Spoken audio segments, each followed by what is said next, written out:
우리 다 함께 사도신경으로 우리의 신앙을 고백드리시면서 2월 16일 금요일 아침 예배를 우리 하나님 앞에 올려드리겠습니다.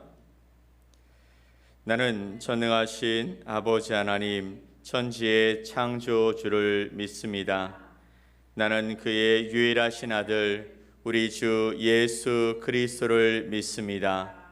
그는 성령으로 잉태되어 동정녀 마리아에게서 나시고 본디오 빌라도에게 고난을 받아 십자가에 못 박혀 죽으시고 장사된 지 사흘 만에 죽은 자 가운데서 다시 살아나셨으며 하늘에 오르시어 전능하신 아버지 하나님 우편에 앉아 계시다가 거기로부터 살아있는 자와 죽은 자를 심판하러 오십니다. 나는 성령을 믿으며 거룩한 공교회와 성도의 교제와 죄를 용서받는 것과 몸의 부활과 영생을 믿습니다. 아멘. 우리 찬송 320장 찬송 함께 하나님 앞에 올려드리겠습니다.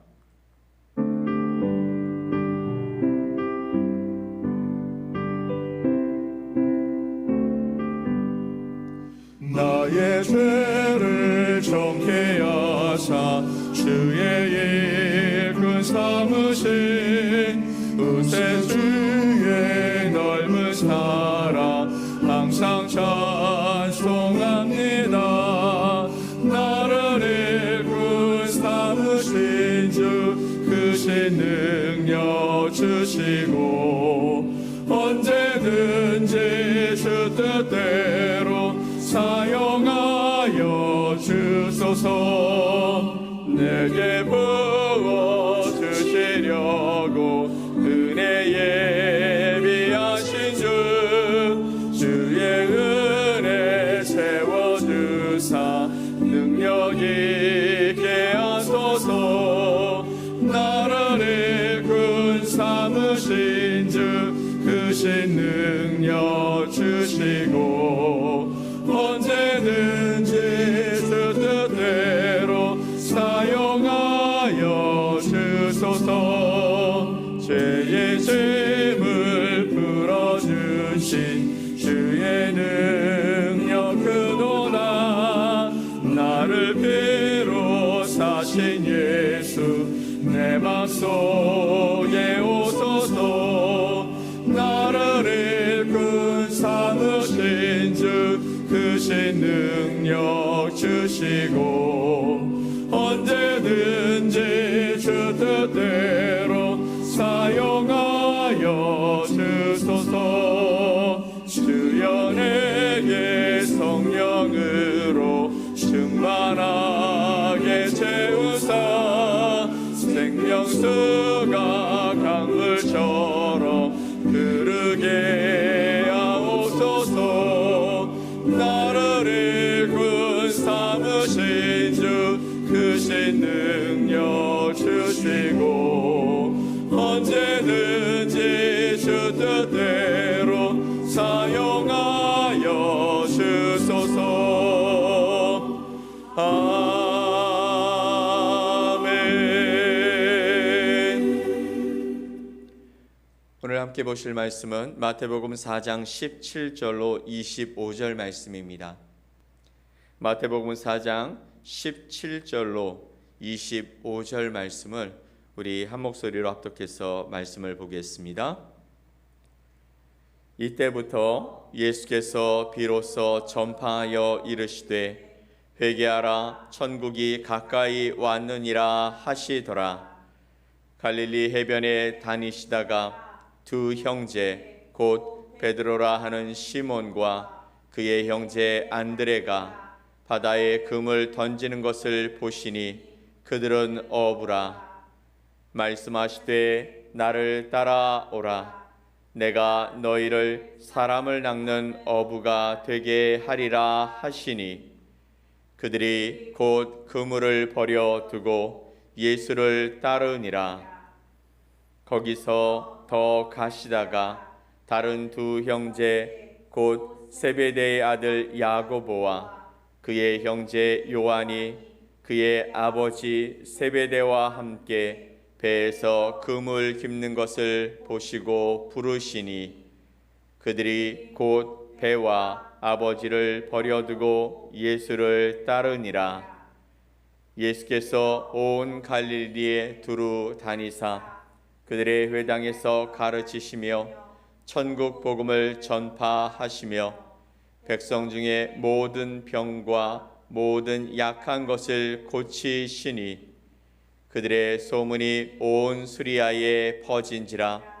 사람들이 모든 앓는 자 곧 각종 병에 걸려서 고통 당하는 자 귀신 들린 자 간질하는 자 중풍 병자들을 데려오니 그들을 고치시더라. 갈릴리와 데가볼리와 예루살렘과 유대와 요단강 건너편에서 수많은 무리가 따르니라. 아멘. 오늘 마태복음 4장에 있는 말씀을 통해서 무리입니까? 아니면 제자입니까? 라는 제목으로 여러분과 하나님의 말씀을 함께 나누겠습니다. 광야에서 시험을 당하시고 이기신 예수님의 공생애의 시작은 이렇게 시작합니다. 17절 말씀에 이때부터 예수께서 비로소 전파하여 이르시되 회개하라 천국이 가까이 왔느니라 하시더라. 아멘. 예수님의 설교의 내용은 메시지는 매우 간단했습니다. 회개하라 천국이 가까이 왔다라는 것입니다. 여기서 회개란 죄에서 돌이키고 예수 그리스도의 이름으로 예수님으로 그 변화를 받는 것을 회개라고 말합니다. 흑암에서 빛으로 나오는 것이죠. 가던 길에서 이제 180도 돌아서서 다시 그 길로 가지 않고 돌아서는 일, 그것이 바로 회개입니다. 자기 중심적으로 살아가다가 이제는 하나님 중심, 이웃 중심으로 삶을 돌이키는 것, 그것이 바로 회개입니다. 이렇게 하는 사람이 진짜 회개하는 사람인 것이죠. 그렇다면 왜 회개해야 할까요? 그것은 하나님을 누리고 하나님을 경험하며 그 안에서 살아가기 위해서는 우리가 돌이킴, 죄에서 돌이킴, 회개가 먼저 선행되어야 한다라는 것입니다. 하나님의 나라는 죄인에게 주어지는 주어지는 것이 아니라 예수님을 모시고 회개한 10년 가운데 임하는 나라이기 때문이죠.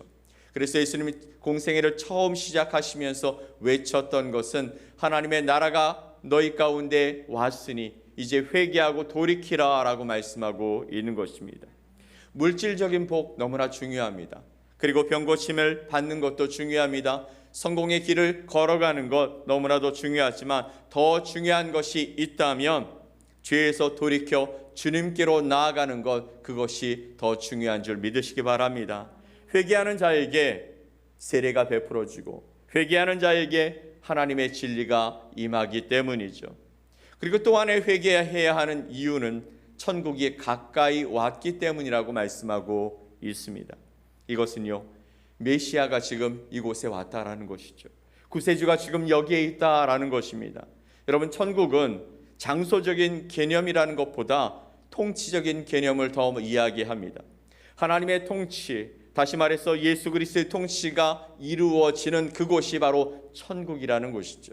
하나님의 나라는 여기 있다 저기 있다가 아니라 하나님의 통치하는 예수 그리스도의 통치가 임재하는 곳, 하나님의 말씀이 서는 곳, 그것이 바로 하나님의 나라인 줄 믿으시기 바랍니다. 천국의 주인이 누구이십니까? 바로 하나님이시죠. 바로 예수 그리스도이십니다. 그런데 그 예수님이 이 땅에 오셨다라고 말씀하시죠. 그 예수 그리스도가 우리 가운데 계시다라는 것입니다. 천국이 이미 왔다라는 것이죠. 그러므로 지체하지 말고 회개하여서 예수 그리스도를 영접함으로 말미암아 천국을 소유해야 한다라고 말씀하시는 것입니다. 그러므로 우리가 우리의 삶에서 하나님을 따르지 못하게 하는 모든 방해물들을 이제 다 주님께 내어놓고 회개하며 우리가 가던 길을 다시 점검하여서 하나님이 기뻐하실 그 자리로 돌이키고 다시는 돌아가지 않는 모습을 우리의 삶에서 이뤄가야 할 줄 믿습니다. 그리고 예수님은요, 18절에서 제자들을 부르십니다. 예수님은 제자들을 부르실 때에 그들의 평범한 일상 속에서 부르셨어요. 그들을 평범한 일상 가운데 찾아오셔서 그들을 부르십니다. 너무나도 평범하고 일상적인 현장에 온 세상의 구주 되시는 예수 그리스도께서 찾아오셨죠. 베드로는 그날도 여느 날과 다름없이 갈릴리 바닷가에서 물고기를 잡고 있었습니다. 그때 예수님이 그곳에 찾아와서 말씀하시죠. 19절 말씀 함께 보겠습니다. 같이 읽습니다. 말씀하시되 나를 따라오라. 내가 너희를 사람을 낚는 어부가 되게 하리라 하시니. 아멘. 예수님이 말씀하십니다. 나를 따라오라. 내가 너를 사람을 낚는 어부가 되게 하리라 라고 말씀하시는 것이죠. 사실 마태복음만 읽으면 오늘 이 장면이 베드로와 예수님이 만나는 첫 번째 만남인 것처럼 보여집니다. 하지만 그렇지 않죠. 본래 베드로의 형제 안드레는요, 세례 요한의 제자였습니다.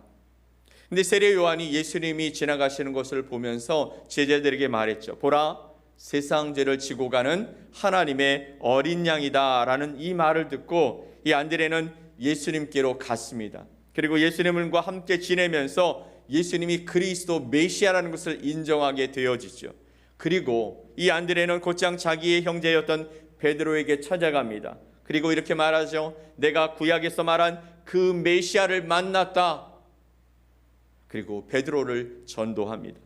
그래서 베드로가 안드레를 따라서 예수님을 만나러 갔다가 거기서 예수님께서 그에게 게바, 즉 베드로라는 새 이름을 얻게 되어지죠. 학자들은요, 오늘 본문에 나오는 이 장면이 이런 일 이후에 나온 것이라고 이야기하는 것이죠.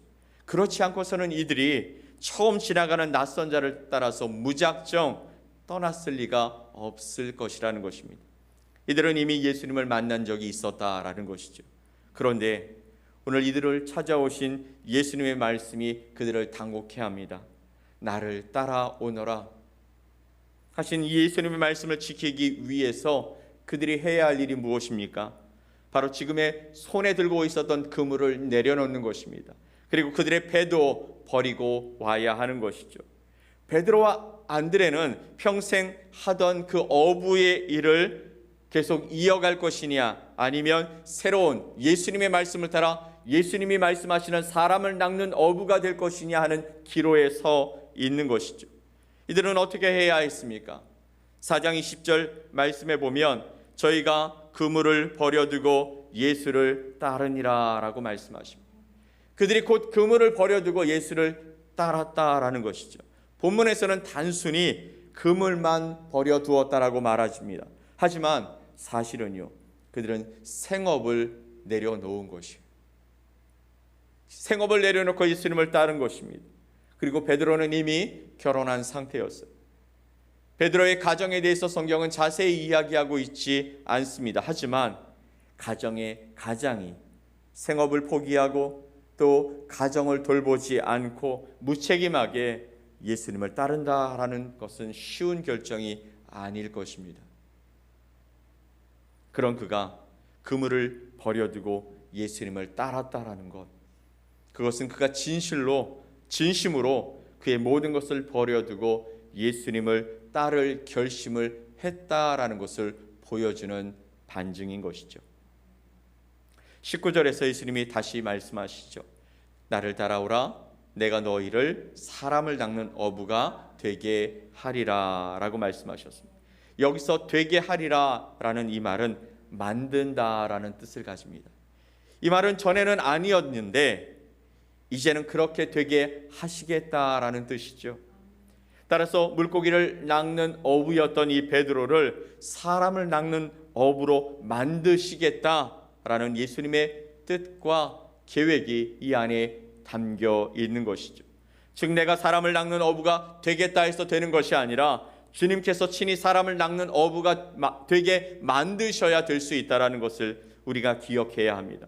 주님께서는 내가 가지고 있는 재능들, 경험들, 달란트, 재산, 건강 등등 이 모든 것들을 사용해서 저와 여러분을 하나님 나라의 하나님의 사람들로 사용하기를 원하십니다. 우리가 그렇게 되기 위해 해야 할 일은 오직 순종하며 따르는 것밖에 없죠. 많은 경우 우리는 예수님을 잘 따르고 있다라고 생각하며 살아갑니다. 나 정도면 그래도 예수님 잘 믿는 것 같지 않아? 예배도 안 빠지지, 또 하나님 앞에 헌금 생활도 잘하지, 봉사도 열심히 하지, 그러니 나 정도면 훌륭한 그리스도인이지, 저 사람보다는 내가 좀 낫지. 하지만 사랑하는 성도 여러분, 예수님을 따르는 자를 성경에서는 두 가지로 얘기합니다. 한 부류는 제자이고요, 한 부류는 무리입니다. 무리는 어느 정도 희생을 감수하며 예수님을 따르는 사람들입니다. 그러나 이들을 결코 제자라고 부르지는 않았습니다. 제자는요, 모든 것을 버리고 예수님을 따르는 사람이었어요. 제자는 그의 온 마음이, 중심이 예수님께 향하여 있는 사람입니다. 무리들은 그들의 관심이 예수님께 가고 있지만 그들의 중심이 예수님이 아니라는 것이죠. 그렇다면 여러분은 무리이십니까? 아니면 제자이십니까? 여러분의 중심에 예수님이 말씀하시면 다 내려놓고 일어설 수 있으시겠습니까? 아니면 많은 관심이 예수님께는 가 있지만 그럼에도 불구하고 내가 정말 중요하게 생각하는 그것이 흔들리면 저는 잠깐 나갔다 오겠습니다 라고 하며 예수님을 그렇게 취급하시겠습니까? 예수님을 따르기 위해서는 all or nothing입니다. 모든 것이냐 아니면 아무것도 아닌 것이냐. 예수님을 따르면서 스스로는 제자라고 여기는 사람들이 참 많이 있었습니다. 그러나 그분을 위해 모든 것을 바치지 못하는 사람들은 무리일 뿐 결코 제자일 수 없는 것이죠. 오늘 우리는 무리로 살 것인가 아니면 제자로 살 것인가의 선택을 하며 살아가는 한 날이 될 것입니다. 우리를 부르신 주님 앞에서 여러분의 삶이 제자된 삶을 살아갈 수 있게 되기를 예수님의 이름으로 간절히 축복합니다. 예수님의 공생의 첫 메시지를 통해서 우리를 하나님의 나라로 초대해 주셨습니다. 회개하라, 천국이 가까이 왔다라고 말씀하시며 우리를 하나님의 나라로 초대하셨습니다. 그 길은 부름을 통해 제자된 삶을 선택하는 자에게 주어지는 길이죠. 그리고 그로 인해서 이 땅에 약하고 억울하고 힘든 모든 사람들에게 하나님의 나라를 맛보게 하는 것처럼 우리의 삶을 통해서 우리 주변의 사람들에게 하나님의 나라를 경험하게 하고 하나님의 통치를 보여주고 하나님이 우리의 삶에 어떻게 함께 하시는지를 나타내는 삶을 하나님께서 또 예수님께서 저와 여러분에게 요구하시는 줄 믿습니다. 오늘 여러분의 삶이 무리가 아닌 제자의 삶이 되어지시기를 예수 그리스도의 이름으로 간절히 축복합니다. 아멘. 우리 함께 기도하겠습니다. 하나님 아버지 감사합니다. 우리를 하나님의 은혜 가운데 불러주셔서 회개와 또 예수 그리스도를 영접함으로 말미암아 우리의 삶의 통치가 세상이 아닌 마귀가 아닌 하나님이시고 예수님이 되어주셔서 감사합니다.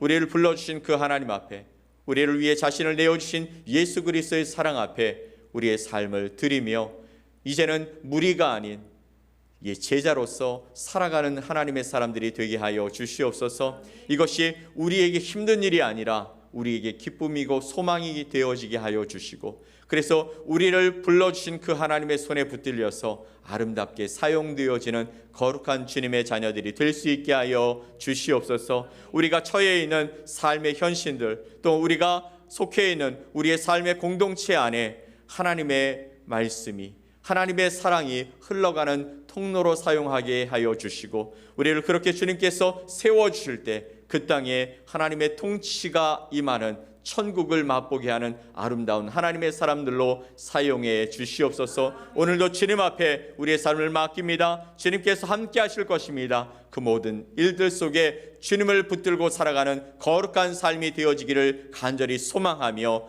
예수 그리스도의 이름으로 기도 올리옵나이다. 아멘. 하늘에 계신 우리 아버지여, 이름이 거룩히 여김을 받으시오며 나라가 임하시오며 뜻이 하늘에서 이루어진 것 같이 땅에서도 이루어지이다. 오늘 우리에게 일용할 양식을 주시옵고 우리가 우리에게 죄 지은 자를 사하여 준 것 같이 우리 죄를 사하여 주시옵고 우리를 시험에 들게 하지 마시옵고 다만 악에서 구하시옵소서. 나라와 권세와 영광이 아버지께 영원히 싸움나이다. 아멘.